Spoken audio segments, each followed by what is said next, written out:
फिलिस्तीन के चरमपंथी गुट हमास जिस तरह से इजराइल पर चौतरफा हमला किया है उसे अब तक का सबसे बड़ा हमला माना जा रहा है। जिस तरह हमास के चरमपंथी सीमा पर लगे बाड़ को तोड़कर इजरायली इलाके में घुसे, स्थानीय लोगों को मारा, साथ ही उन्हें बंधक भी बनाया। इजराइल के लिए ये सब कुछ अनएक्सपेक्टेड है। इस पूरे संकट को समझने के लिए आपको कुछ बुनियादी बातें जाननी होगी। आखिर इससे जुड़े लोग कौन हैं, कहां से आते हैं और ये संगठन बना कैसे।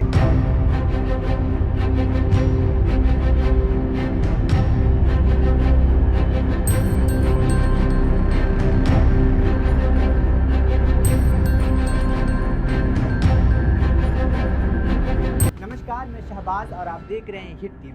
हमास फिलिस्तीन का इस्लामिक चरमपंथी समूह है जो गाजा पट्टी से संचालित होता है। 2007 में गाजा पर नियंत्रण करने के बाद हमास के विद्रोहियों ने इजराइल को बर्बाद करने की कसम खाई।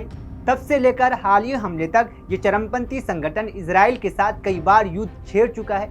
इस दौरान हमास ने इजराइल पर हजारों रॉकेट दागने के साथ कई दूसरे घातक हमले भी किए। इजराइल पर हमले के लिए हमास दूसरे चरमपंथी गुटों का भी सहायता लेता है, उनकी मदद लेता है। इन हमलों के जवाब में इजराइल कई तरह से हमास पर सैन्य यानी फौजी कार्रवाई करता है।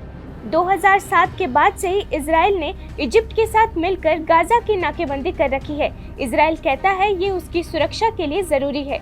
एक संगठन के रूप में हमास खास तौर पर इसकी मिलिट्री विंग को Israel, America, European union, Britain और कई दूसरे देशों ने आतंकवादी समूह घोषित कर रखा है। पड़ोसी ईरान हमास का सबसे बड़ा समर्थक है। वो इसे आर्थिक मदद के साथ हथियार और ट्रेनिंग सुविधाएं भी मुहैया कराता है। इजराइल, इजिप्ट और भूमध्य सागर के बीच जिस पट्टी को गाजा कहते हैं वो 41 किलोमीटर लंबा और 10 किलोमीटर चौड़ा इलाके है। यहाँ करीब 23 लाख लोग रहते हैं। ये दुनिया की सबसे ज्यादा सघन आबादी वाले इलाकों में से एक है। गाजा का हवाई क्षेत्र और तटीय इलाके इजराइल के नियंत्रण में है। इस नियंत्रण के साथ इजराइल ही ये तय करता है कि गाजा से कौन सी चीज बाहर आएगी या क्या कुछ अंदर जाएगा।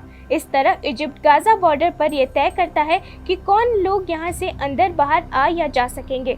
इजराइल और हमास के बीच तनाव लंबे समय से लगातार चला आ रहा है, लेकिन शनिवार को चरमपंथी गुट ने जो हमले किए उसे लेकर कोई चेतावनी जारी नहीं की।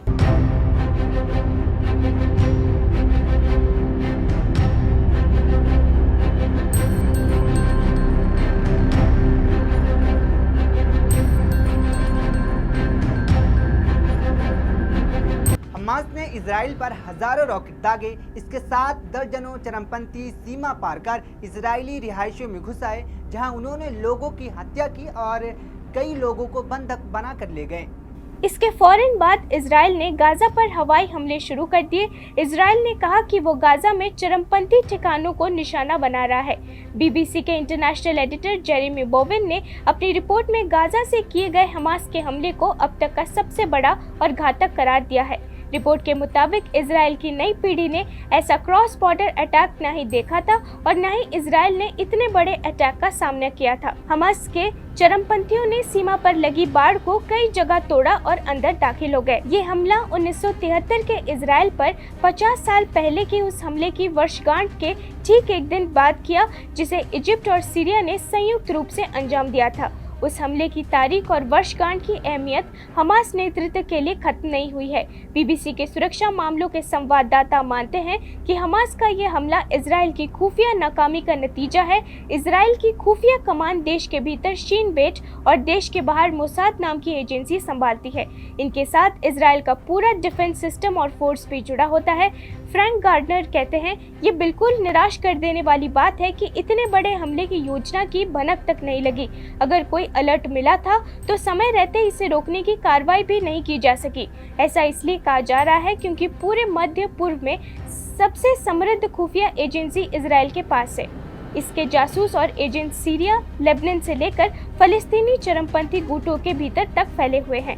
अगर बात करें सीमा सुरक्षा की, तो गाजा से लगी सीमा पर कंटीले तारों से ऊंचे और मजबूत बाड़ बनाए गए हैं। इन पर कैमरों के साथ ग्राउंड मोशन सेंसर्स भी लगाए गए हैं। पूरी सीमा पर लगातार पेट्रोलिंग भी होती रहती है।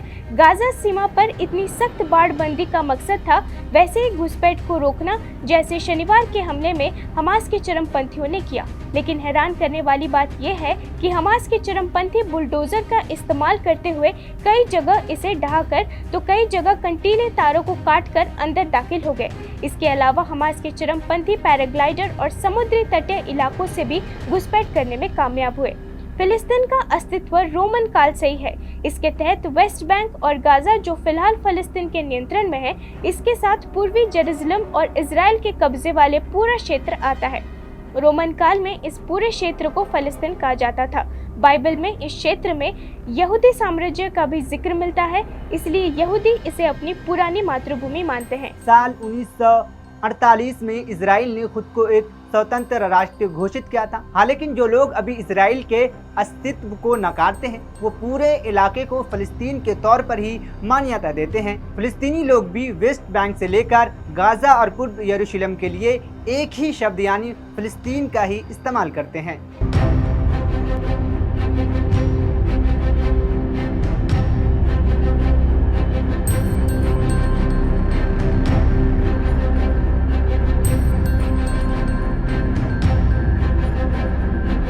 इजरायली सेना ने फिलहाल बड़े पैमाने पर सैन्य टुकड़ियों को तैनात करने का आदेश दिया है। इसके साथ ही वो गाजा पर लगातार हवाई हमले भी कर रहा है।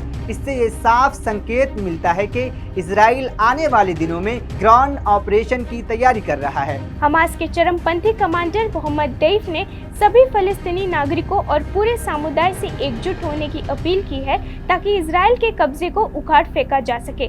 जेरूसलम में बीबीसी के संवाददाता योलांडे नील कहते हैं, ऐसे में बड़ा सवाल उठता है कि क्या वेस्ट बैंक, पूर्वी जेरूसलम या इजरायली कब्जे वाले दूसरे क्षेत्रों में रहने वाली फलस्तीनी हमास की इस अपील पर उठ खड़े होंगे।